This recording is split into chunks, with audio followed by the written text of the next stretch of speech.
মুখ্যমন্ত্রী থাকবেন আমাদের উদ্বোধনে। আমরা মুখ্যমন্ত্রীকে রিকোয়েস্ট করেছি। তৃণমূলের সময় পুজোটাকে না ওই বলে মালিকানা, আমার পুজো, নেতাদের নামে পুজো বিখ্যাত ছিল, আমরা ওটা হতে দেব না।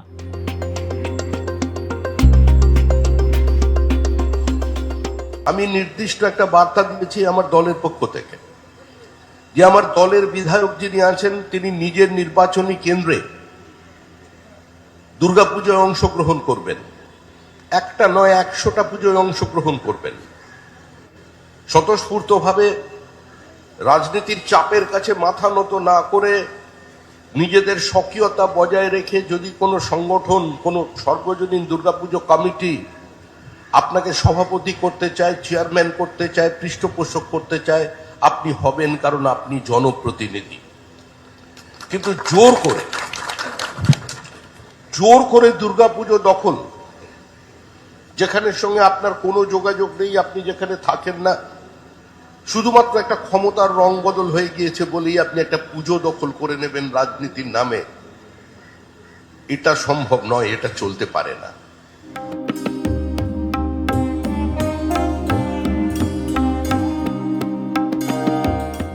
পুজোর সঙ্গে রাজনীতিকেরা থাকবেন, তবে পুজোর রাজনীতিকরণ হবে না, বার্তা শ্রমিক ভট্টাচার্যের। তৃণমূল আমলে পুজো আর নেতাদের মেলামেশা ছিল চোখে পড়ার মতোই। পরিবর্তনের রাজ্যে সেই সংস্কৃতিতে কি আদৌ পরিবর্তন এলো? পরিবর্তনের বাংলায় রাজ্যের পুজো কমিটিগুলির কর্মকর্তাদের মধ্যে কি কোনো পরিবর্তন এলো? পুজোর কলকাতায় কে ইন কে আউট, চলুন হেঁটে দেখা যাক। নিউ আলিপুর সুরুচি সংঘ ক্লাবের পুজো এতদিন পর্যন্ত অরূপ বিশ্বাস এবং স্বরূপ বিশ্বাসের পুজো হিসেবেই পরিচিত ছিল। স্বরূপ বিশ্বাসের গ্রেপ্তারির পর এই পুজোর ভবিষ্যৎ ঠিক কি হবে তা নিয়ে একাধিক জল্পনা ছড়িয়েছিল।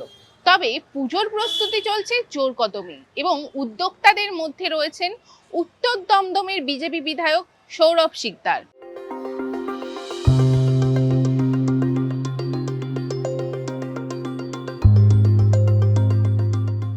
এখানে অভিযোগ অনেক ছিল, তো আমাদের এই নতুন কমিটির এটাই মানে আমাদের প্রথম লক্ষ্য, এই অভিযোগগুলো যাতে কোনোভাবেই না আসে। ভিআইপি কালচার যেটা হতো সেটা বন্ধ থাকে, মানুষকে অহেতুক মানে বিরক্ত করা, এই রাস্তা বন্ধ করে দেওয়া, এটা নো এন্ট্রি করে দেওয়া। এবং একটা জিনিস দেখবেন, লাস্ট 2-3 বছর কিন্তু সুরুচিতে জোর করে লোক আনতে হতো, কারণ দুর্গাপুর ব্রিজ একদম শুরুর থেকে ওখান থেকে ব্লক করে দেওয়া হতো, একটা দিক বন্ধ করে দেওয়া হতো, মানুষের হাঁটতে অসুবিধে হতো। আমরা দেখেছি আসা যাওয়া করার সময় সেটা কিন্তু অনেক সময় ফাঁকা পড়ে থাকতো। তো এতে এলাকাবাসী বিরক্ত হতেন। তো পুজোর সময় একটা পুজোকে আমরা, দুর্গা পুজোকে আমরা বাঙালির শ্রেষ্ঠ আনন্দোৎসব বলি। তো আনন্দোৎসবে যদি আনন্দই না থাকে তাহলে তো সেই উৎসব অপূর্ণ থাকে। শ্রীভূমি স্পোর্টিং ক্লাবের পুজোর ভবিষ্যৎ কি হবে তা নিয়ে একাধিক প্রশ্ন উঠছিল, তবে আশঙ্কার মেঘ কেটেছে। ইতিমধ্যেই জোর কদমে শ্রীভূমির পুজোর প্রস্তুতি শুরু হয়ে গিয়েছে। পুজোর দায়িত্বে রয়েছেন কারা?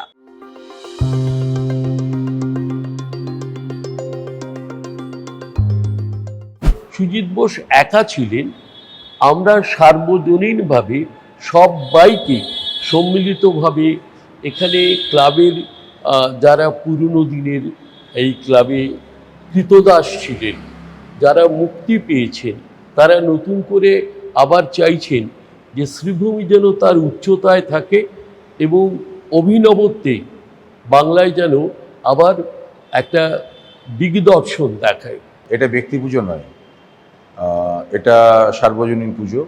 এবং আমাদের আগে এই পুজোটাতে মিটিংয়ে সিলেকশন হতো যে কে কী হবে।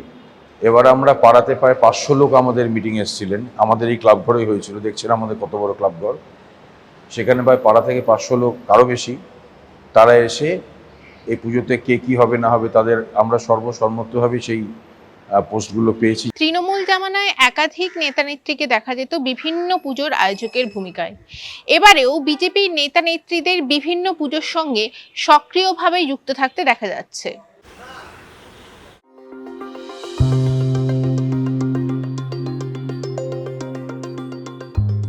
তৃণমূলের সময় পুজোটাকে না ওই বলে মালিকানা, আমার পুজো, অমুক মানুষের পুজো, এটা রাজডাঙ্গার পুজো, এটা কোনো ঘোষ বাবুর বা ঘোষ দিদির পুজো নয়, এটা কেয়া ঘোষের পুজো নয়, এটা হচ্ছে রাজডাঙ্গা নবোদয় সংঘের পুজো। তফাৎটা এখানে। এখনও পর্যন্ত বেশ কিছু পুজো আছে, তুমি সুরুচি সংঘ কেউ বলবে না, বলবে বিশ্বাস বা অবিশ্বাস যাই বলো না কেন, তাদের পুজো ছিল, কেন হবে? সুতরাং সব মিলিয়ে না এই যে রাজনীতিকরণ করার পুজোটাকে, যেটা আমাদের রাজ্য সভাপতিও খুব স্পষ্টভাবে বলেছিলেন এবং খুব মানে যথার্থ সঙ্গত কথা বলেছেন, যে পুজোটাকে দখল করা যাবে না। আমরা দখলের রাজনীতিতে বিশ্বাসই করি না। সুশান্ত ঘোষ যেটা আপনারা বলছেন, সুশান্ত ঘোষও কিন্তু পুজোটায় এসছে, সুশান্ত ঘোষও জন্মলগ্ন নয়। কেয়াদি এখানে বহুত দিন আগেও এখানে কেয়াদি আসতেন, ঠাকুর দেখতেন, এই ক্লাবে ঠাকুর দেখতে আসতেন,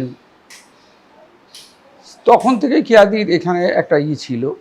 তারপরে এই পরিবর্তনের ফলে আমরা দিদির কাছে যাই, দিদিকে বলি, দিদি সাদরে তা গ্রহণ করেন এবং এটার সঙ্গে একটা লিঙ্ক ছিল, দিদির আসতেন।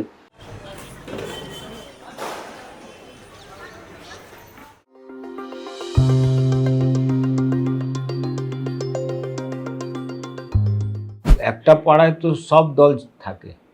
আমি তো যেই ওয়ার্ডের কাউন্সিলর, একটা পুজো এরম ছিল যে পুরো পার্টিগত মার বস্ত্রতে টিএমসির সিম্বল লাগিয়ে পুজো হয়েছে, ও তো মানুষ দেখেছে।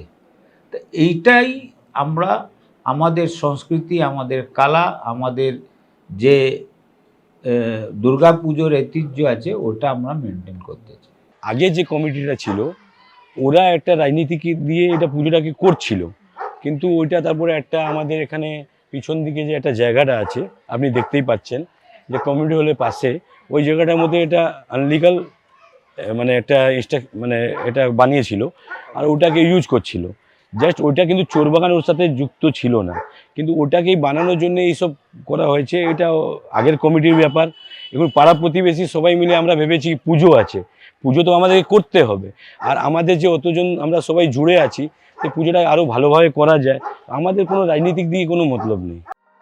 রাজনৈতিক বদলের ছোঁয়া যে কমিটিতে লেগেছে তা অনেকটা স্পষ্ট। তবে বিধিসম্মত সতর্কীকরণের ঢঙে প্রায় প্রত্যেকেই মনে করিয়ে দিচ্ছেন কমিটি গঠন হোক বা চাঁদা দেওয়া, পুজোর ক্ষেত্রে এলাকার মানুষের সিদ্ধান্তই চূড়ান্ত। আমি অনুঘটক, আমি সভাপতি হতে পারি, কিন্তু পাড়ার লোক যেটা সিদ্ধান্ত নিয়েছেন সেটাকে রূপায়ণ করার দায়িত্ব আমার। এলাকায় থাকেন লোকাল, সেখানে তো আমরা যারা রাজনীতি করি আমাদের মানুষকে নিয়ে চলতে হয়। মানুষের দাবিকে আপনি কি করে অস্বীকার করবেন?